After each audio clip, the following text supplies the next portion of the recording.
everyone, and welcome to Flexpo Business. Today we're going to be talking about people, and obviously after the pandemic that we've just been through and still going through, it's so important now for us how we really look at the future of our people and how we're going to recruit and retain people within our organisations. So we've got a brilliant lineup today of panelists. They're going to introduce themselves to you all. So first off, I've got Chloe. So Chloe, you could introduce yourself and tell everybody a little bit about you. That'd be great. Hi, I'm Chloe. I'm the HR director at Semafone. I've come from quite a large background in recruiting, retaining, and trying to align businesses with people processes. My mantra is not everyone has to hate their job. It seems a revolutionary concept. But yeah, I'm just here to hopefully gain some insight and give some insight. Brilliant. Thank you, Chloe. And next on my screen is Tom. So Tom, can you introduce yourself? Hi there, I'm Tom Holmwood, the Recruitment and Resourcing Manager for Surrey County Council. I've been with Surrey County Council for 11 years, started in agency recruitment and made the switch to internal recruitment and worked my way up from administrator to manager. My team, or our team rather, look after 2,500 to 3,000 hires a year for Surrey County Council. And again, as Chloe just said, hopefully I will be able to offer some input and helpful words of wisdom to flexible working and what my observations have been from council's perspective. Thank you. Thanks so much, Tom. And next is Dan. Hi, yes, so I'm Dan. I've got two hats. So I head up digital and platform delivery at Barclays. And I also last year started Career Dad, which was all about trying to say to predominantly dads that you can focus on your career and still be an active present father at the same time, and just try and help more guys to do that. Brilliant. Thank you so much, Dan. And finally, we've got Katherine. Hi everybody, I'm Katherine Murphy, and my role at PwC is the Flexible Talent Network Lead, which doesn't generally mean anything because we all like these long titles. So basically what that means is I look after a programme that specifically looks at how we can bring in people to PwC on a flexible basis. So whether that be annualised days contracts, turn time only, etc. And the other role that I had, which is key for this conversation, is during the pandemic, I was part of the project team that was looking at transforming the process as to how we recruit people, how we onboard them, etc. So hopefully some of the insights will help people today.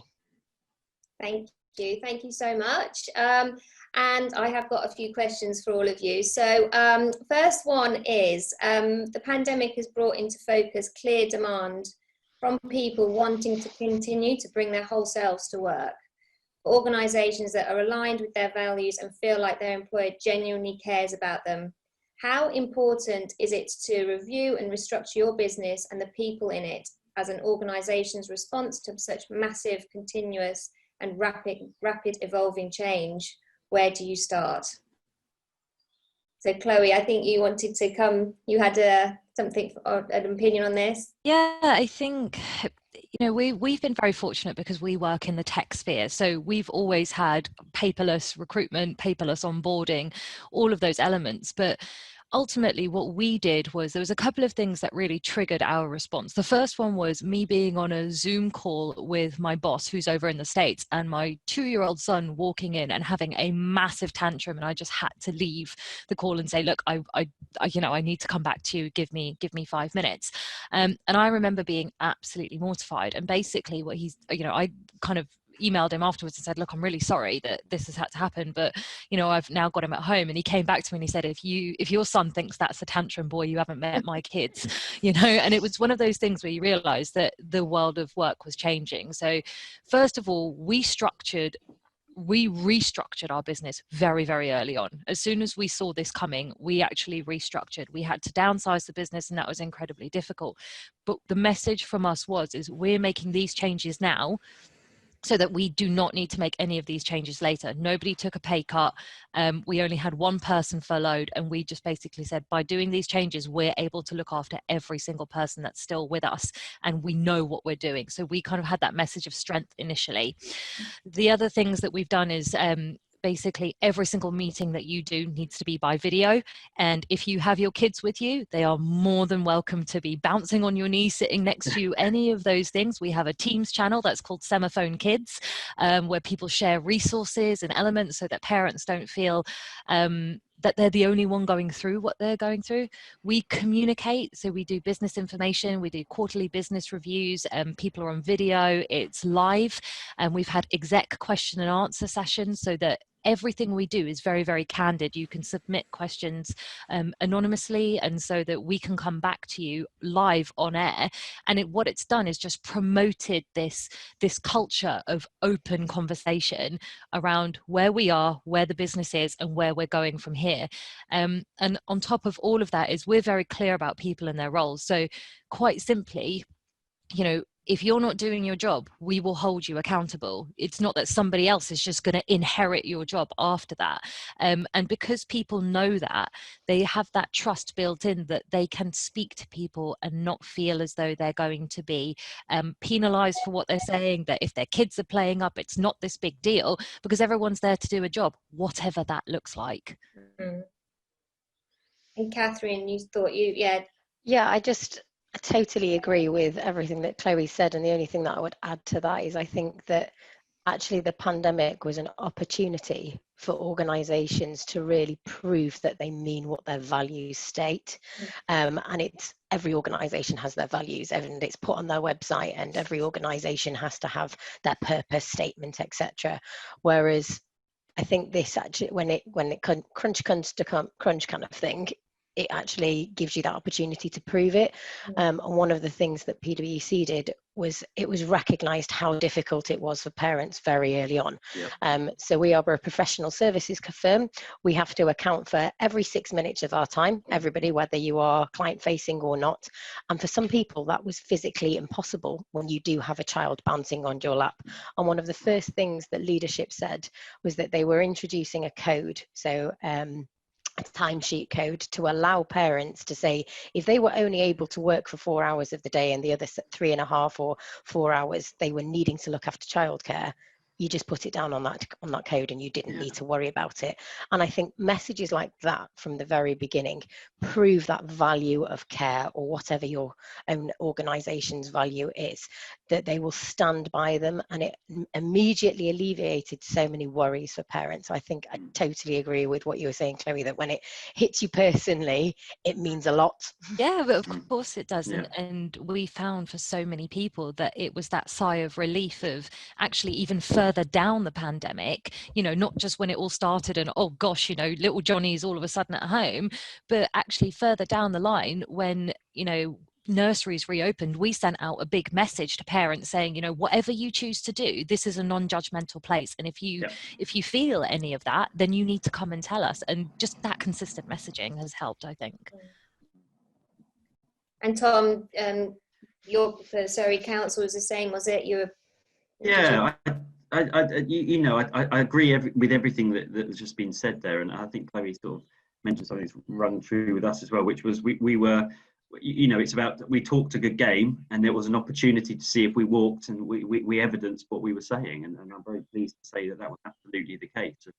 You know, even from personal direct experience, I think people in our team in recruitment were terribly worried about how they would manage, and actually what made my heart melt in some cases was people's commitment to wanting to do a good job, and it wasn't you know, I didn't have one conversation with anyone who said, sorry Tom, can't do that, you know, I'm looking after my kids. It was more like, look, this is how I'm going to do my work and manage my personal life. And I would probably suggest, although it's anecdotal, that in some cases where we allowed people to work much more flexibly than we'd ever thought about in the past. I'm talking about working on weekends, where, you know, the council, it's 9 to 5, Monday to Friday. That's what we do, you know. But now we've got people picking up things on the weekend. We're having calls in the evening with people, and actually, I think that, like I said, it's anecdotal. But I would suggest that I've received more work in some cases from people who we've given that flexibility than normally I'd expect from them. You know, because people are loyal, people are willing to sort of give back where they've been, you know, allowed freedom and space to operate. And I think, you know, this is a massive opportunity to create real loyalty with individuals as well.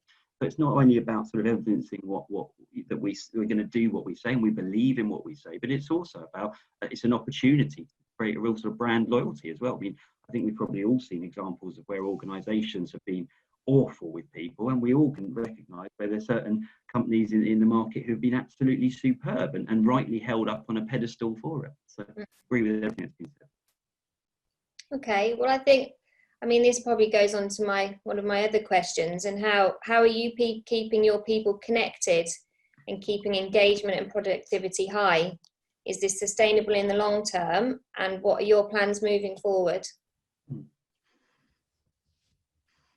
Was that for me, that one? Yeah. Well, I think I mean, I'll speak from experience. I mean, the recruitment team that I have the pleasure of looking after is split into sort of advisory in terms of advertising and getting adverts out there and finding the right people, and then administrative in terms of managing the process for people joining the council.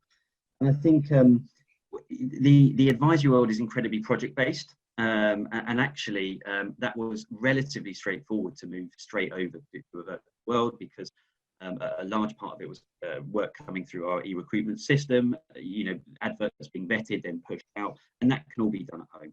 And then we've got the administrative side of my team's work. And we were coming from a place where we'd had those 6-7 individuals in an office. We had we had a board on the wall that looked at the work that was coming in, the work that was completed, and the work going out. And at first it was a little bit scary, because the council made quite a quick decision after well, I suppose it had to make quite a quick decision. And with it, one day we were kind of all in the office, the next day we were all at home, and the managers, the other managers in my team and I started getting a little bit nervous about how we were going to move what was quite a transactional process over to a virtual world. And we'd already made the shift towards being paper-based, even though we always were a council, we love our printers. But actually, what we did is it pushed us to quickly finalise making the last parts of the process paperless, which went really quickly. But from a productivity point of view, it was relatively straightforward, because what we did is we just now have a virtual board.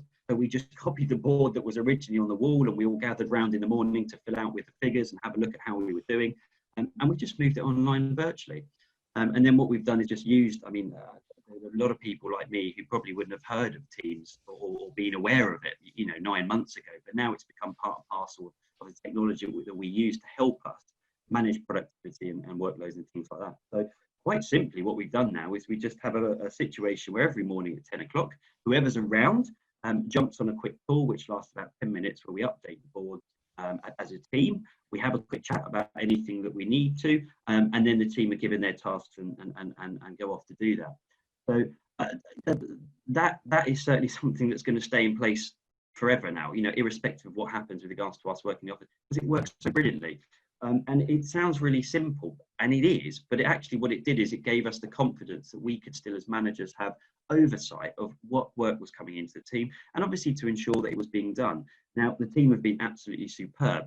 We had probably gone a little bit too far with our micromanagement, if I'm honest, at the start, where we actually asked the team in a Teams chat to actually let us know every time they did a piece of work. Now, that does sound incredibly, well, very, very much micromanagement. But what we wanted to do is we wanted to make sure that it was fair in terms of making sure that we could have some oversight on who was doing what. And actually, we quickly realised that everyone was working so brilliantly that we really didn't need to do that. But the funny thing was, the team opted to carry on doing that because they wanted to. So from their point of view, they were saying it's lovely to see the work just being knocked off that we needed to do every day. I think it gave each of them confidence, if you like, that they could see other people were doing as much as they were, and the work was being done. So they've opted just to keep that off their own back, which is absolutely fine. And I suppose to a degree, whereas you're in an office and you can see and hear people doing bits and pieces, now they just do it online in terms of talking to each other and telling each other what they've done, etc. And I think you have to give people the opportunity as well to show what they're doing, etc., etc. So, and again, like I said earlier on, I think we're very much going to keep that way of working, because it affords us the opportunity to still keep oversight of what's going on. And, as managers, it's our responsibility to make sure that everyone's operating at a good level. It also helps us spot people who might be in trouble or need some help. If we don't see or hear from anyone in a while, we can actually dive in. And obviously, when you're in an office, you can do that a lot easier.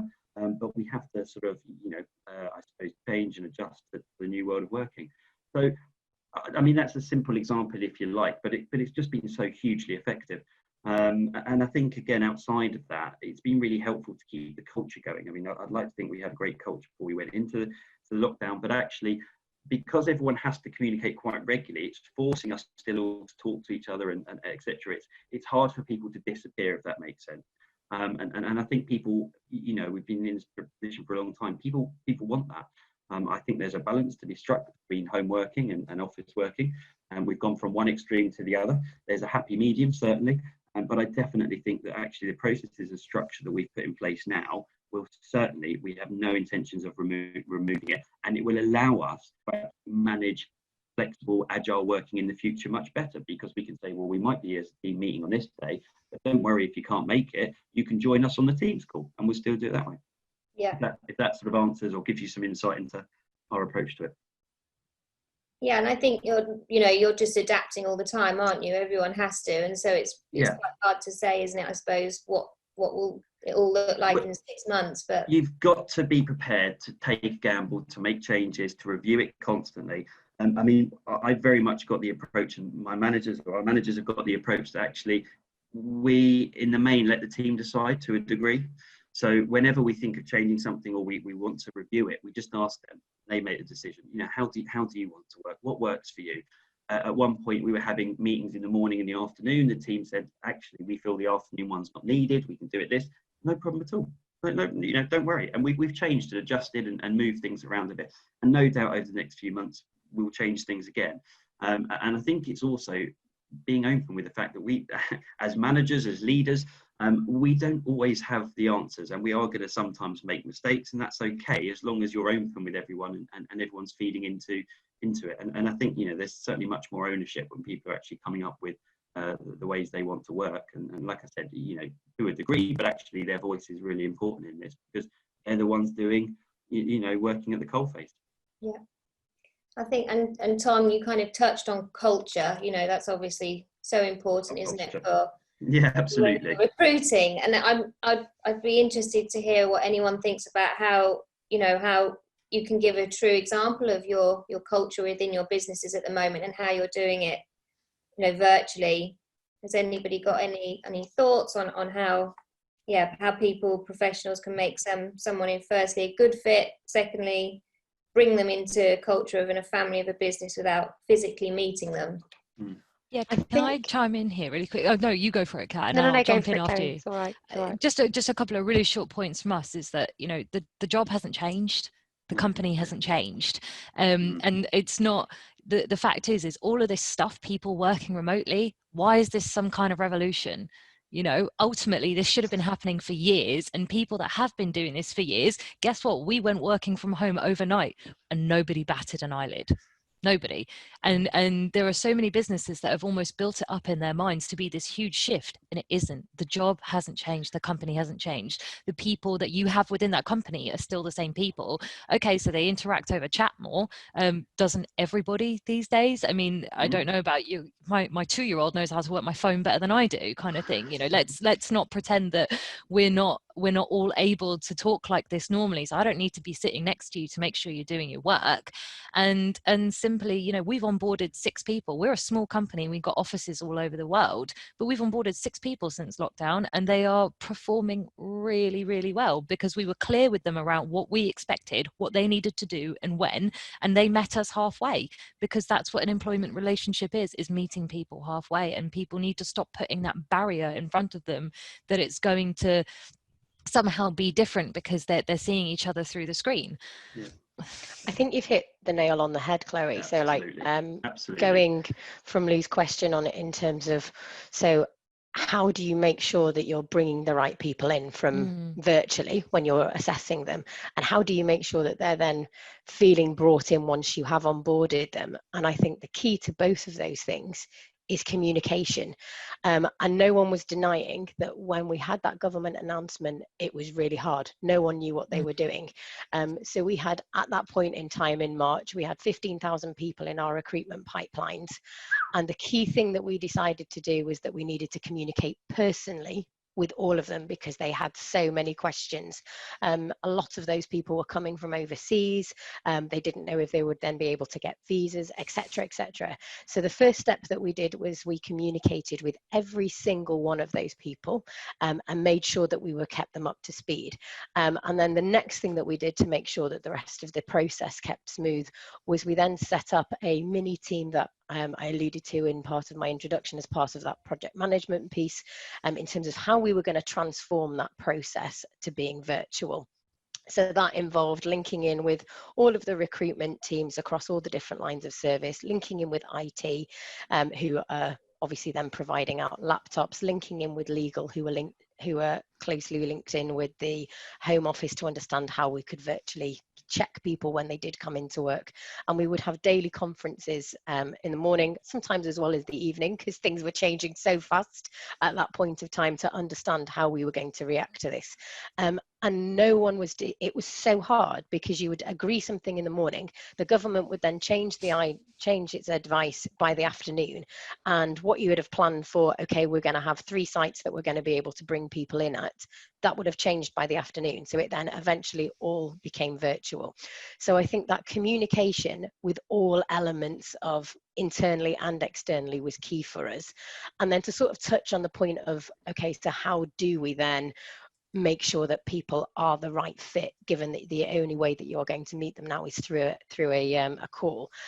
So we've always used lots of tests, so like game-based assessments and psychological tests as well. They obviously help, but I think we've kind of used them more and used more of the kind of conversations in terms of interview structured conversations, and made people feel more relaxed through the interviews as well. And that has really helped in terms of making the business feel comfortable that they've got the right people, doing more technical styles of interviews as well. So whether it's case studies, etc., those can be done over video.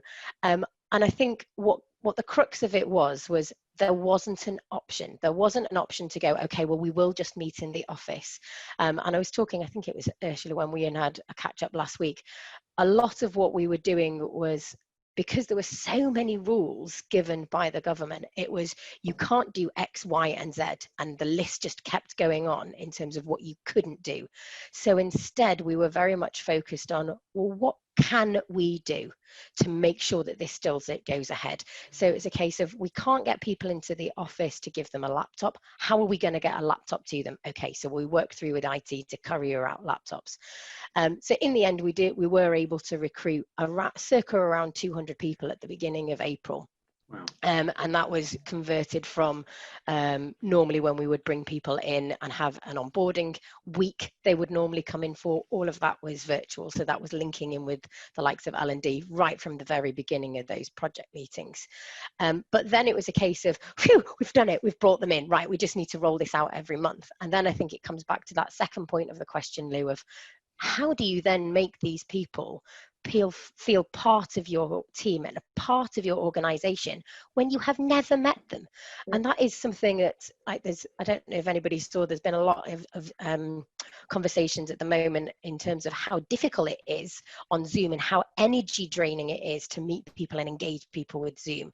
So we were very conscious that we needed to do more than just what we would normally do. So normally people get a career coach and a buddy, but we went to that to the next step. So we made sure that buddies had a lot more information about how to engage with their new joiners. And we also sort of circulated a minimum level as to what each team should be doing with their new joiners as well. So obviously you've got things like the quizzes, you've got the coffee catch-ups, etc. But it's what else can you do to understand a bit more of their personal life? So whether that be giving 3 facts that all of your new joiners had, and one of them's a lie. And then doing it on different levels, because as a new joiner, if you are joining a team that's, say, quite big, of say 20 or 30, that can then feel even more isolating when you're on a Zoom call and you can't see different people's reactions in the room with you. So we then made sure that we were having lots of catch-ups big generally, so people would understand how big the team was and get a feel for it, because that's very difficult when you're at home, but also making sure that there was smaller group meetings so that you could then clarify what you needed, and one-to-ones as well. So we had someone join my team that is a senior associate. She's had regular catch-ups with her manager as well as our wider team, but also with me, and I think that has really helped her, and she's personally said that that's really helped. So I think, just going back to the question of how do you do it initially, no one knew the answer, and I think it was keeping key to communication. How do you then make sure that you're getting the right fit? Again, it's using those other tools that are available to us, whether that be game-based assessments, whether that be the case studies, and relying on the technology that we do have, that we know that we can rely on, and then really thinking through and communicating with people when they do join as to what else do they need, what else are they looking for, in terms of that help, and that training, and making sure it's all accessible to them. Our recruitment, so we have one person that kind of, we are only about 90 odd people, so you know, significantly smaller than you guys, and I can't even imagine the challenge that you've gone through, but our person that's in charge of recruitment, as it were, has her arms around candidates, you know, from a virtual perspective all the way to the end of their probation. So she actually schedules like weekly check-ins with them however they want it, whether it's text message, email, a Teams call, whatever it is. And you know what, for them, they've then got that singular point of contact where it doesn't feel like they're chopping and changing between people, and they're just like, oh well, fantastic, I don't even remember this person's name, and all of a sudden I'm not in contact with them anymore. It makes a huge difference to have that that consistency, I think, for people, and just pure clarity around where they're going, what do they need to do, because that's all people want. Especially at the start, when there course. wasn't any clarity. Nobody knew what was going on, but just somebody saying to you, don't worry, we are on this, we know that you're in a pipeline, you are not forgotten about. That was a massive reassurance to people, as opposed to just quiet and darkness. That really helps, even if you're saying, we are working on it, don't worry. Internationally, we had exactly the same thing. So people operating on different time zones saying, look, I know what your time zone is, therefore we're going to come back to you at this time, your time, and just kind of creating that connection for people really worked for us too. Okay. And Dan, was there something you wanted to say around this as well? And yeah, I just think it can, sorry, I can just hear my daughter screaming her head off, which is ironic, isn't it? Yeah, well planned. Yeah, I know, right? Yeah, I just think it comes down to that communication, as people have said. I think that it would be very easy to not, because there's so much panic and there's so much uncertainty. And I think, as Katherine said, you know, there was a lot of information around what wasn't happening, and just to be able to give that information around what was happening, even if that information is, I don't know what's happening, but I'm going to share that I don't know with you, that is more reassuring than not being seen, not being visible. So yeah, I think from my take on that, it is just to be saying something, even if it is saying nothing, is actually better than doing nothing, if that makes sense. Yeah, absolutely. okay. And I suppose probably leads me on to my next question quite nicely. What about those companies that aren't doing so well? I mean, it sounds like you guys have been amazing through this. So what advice would you give companies that aren't doing so well? Yeah. How do you? Yeah, I'll pick up on that one. Yeah, and I think it kind of builds on that communication. I think for companies that aren't doing so well, this might not be very popular, but I'd say start and look within. Why are they not doing so well? How was their communication and management style before this? Because to give some context, for my teams is split across the UK, and also I have virtual teams internationally. So even though we've all predominantly been in an office, it's never been the same office. And so whenever I've spoken to people about who might be a bit more reserved to allowing their teams to work from home or to have that flexible working, when you start to say, well, hang on a minute, you've got a team in London and you've got a team in Noida or in Pune or wherever it might be, is that not the same? Is that just not the same communication styles and the same ways of working? So I think when companies are struggling, firstly, it'd be looking at that communication and management style. And I think as well, you know, with my Barclays hat on, obviously I work in a digital team, so we are quite agile and we're used to that agile way of working.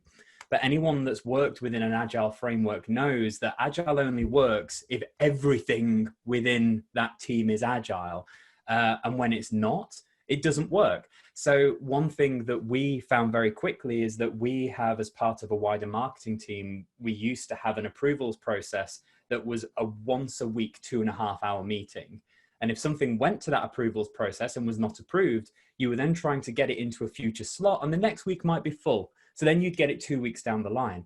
And one of the things that happened very, very quickly is that moved to a ½ hour a day approval process. So you could take it on the Monday, you could then get a second round on a Wednesday and get it approved on a Friday. And it was quite funny, because when I started speaking to the wider team and saying, you know, this whole agile thing that I've been going on about, this is it. We're now doing it. And just to see how quickly, you know, work could get put through.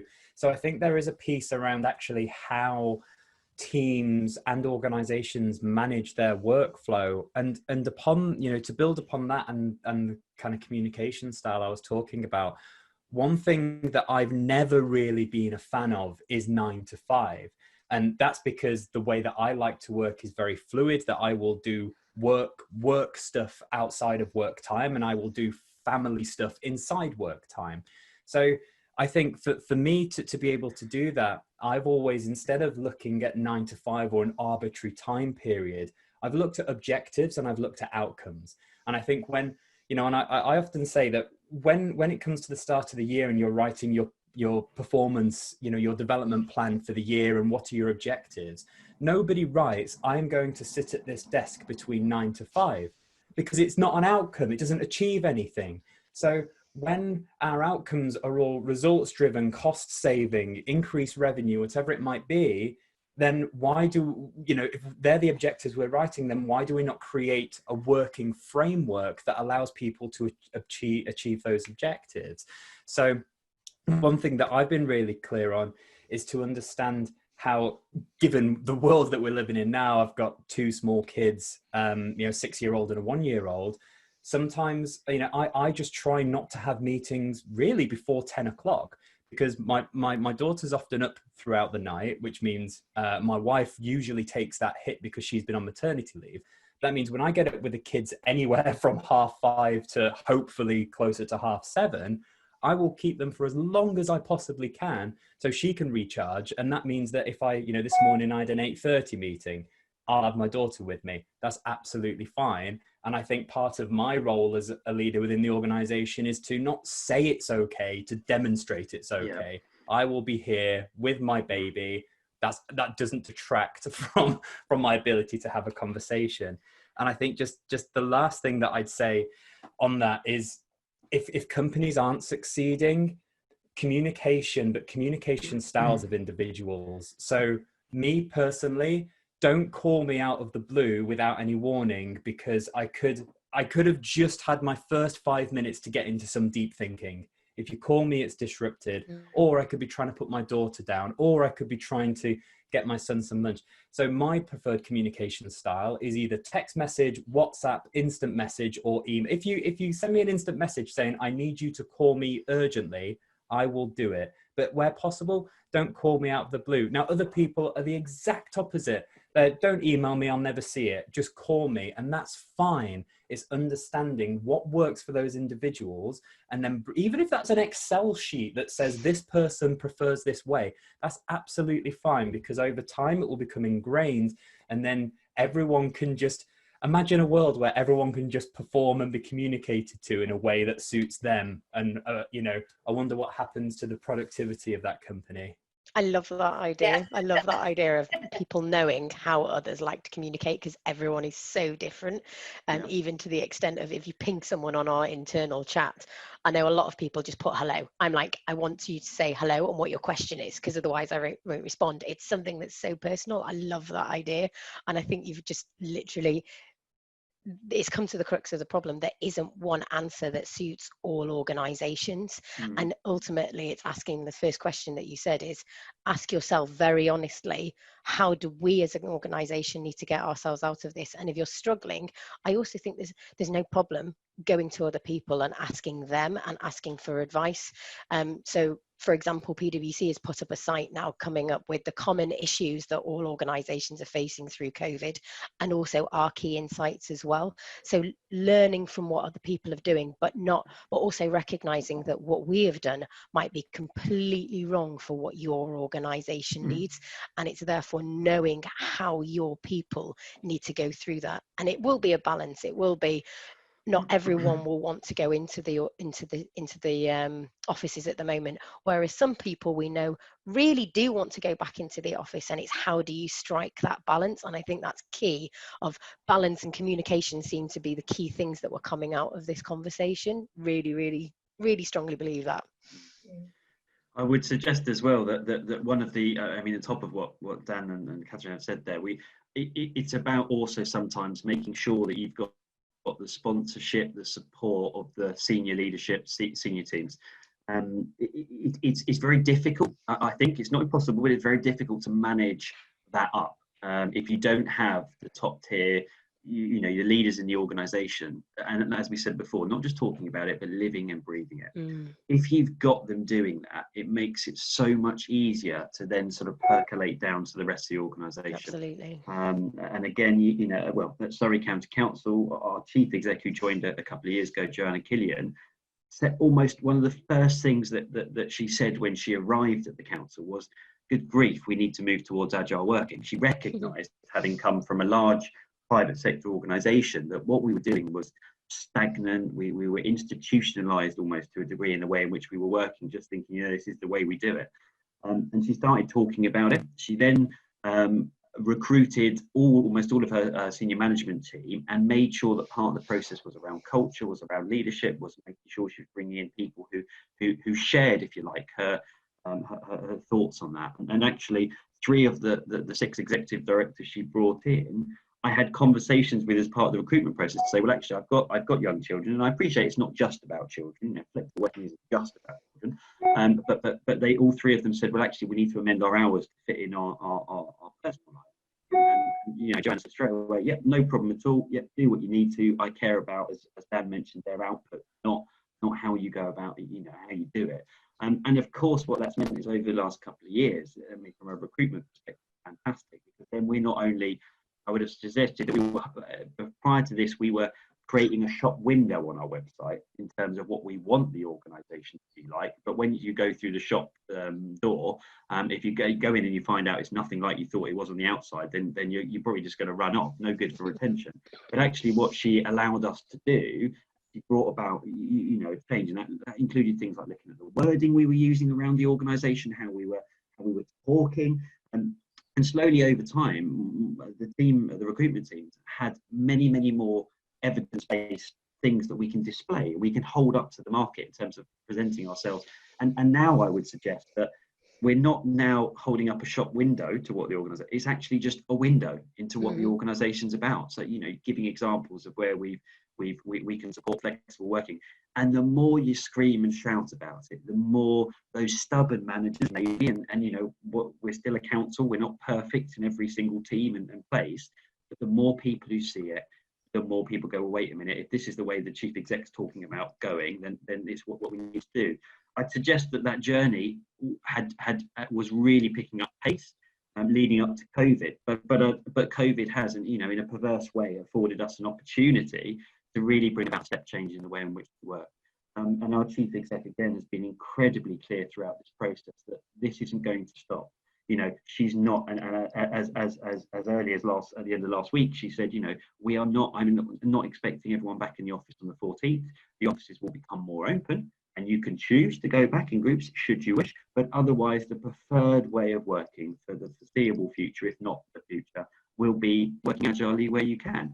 And I think now what's happened is those managers, I think there are a lot of managers in the organisation who are happy to do that, the agile working, and take it on board straight away and run away with it.